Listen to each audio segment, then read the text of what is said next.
Hi everyone, welcome back to me Durga channel. ఈ వీడియోలో నేను చేస్తున్న రెసిపీ కిచిడి అండి. ఇన్ని ఇయర్స్లో నేను చేయడం అయితే ఇది సెకండ్ టైం అండి. దసరాలో అమ్మవారి కోసం కదంబం నైవేద్యం చేశాను. నేను ఆల్రెడీ మీ అందరికీ ఆ వీడియో అయితే షేర్ చేశాను కదండి. నైవేద్యానికి చేసిన ప్రసాదం ఒక టేస్ట్ వస్తుంది, చాలా బాగుంటుంది, నాకు నచ్చుతుంది. కానీ సెపరేట్గా మనం చేసుకొని తినడానికైతే ఆ టేస్ట్ అనేది రాదు. బాగుంటుంది కానీ కొంచెం డిఫరెంట్గా అనిపిస్తుంది. అయితే కొంచెం హెల్త్ ఇష్యూస్ వల్ల ఇందులో నేను నార్మల్గా చేశాను.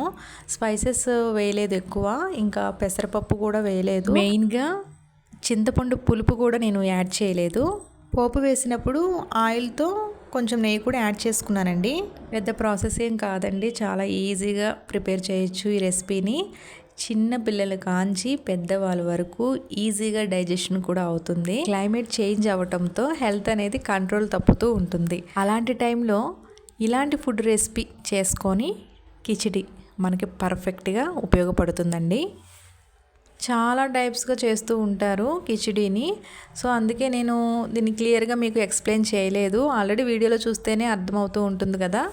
గోధుమ రవ్వతో కూడా చేస్తారండి. ఆల్రెడీ ఈ వీడియో అయితే నేను తీశాను, మీకు షేర్ చేస్తాను. అది కూడా నేను చేశాను. ఈ వీడియో మీకు నచ్చినట్లయితే ప్లీజ్ లైక్ చేయండి, షేర్ చేయండి, కామెంట్ చేయడం అయితే మర్చిపోవద్దు. కిచిడీలో మీకు ఇంకేమైనా వెరైటీస్ తెలిస్తే కనుక షేర్ చేయండి, మన ఛానల్లో చేద్దాం. ఓకేనండి, బాయ్ బాయ్.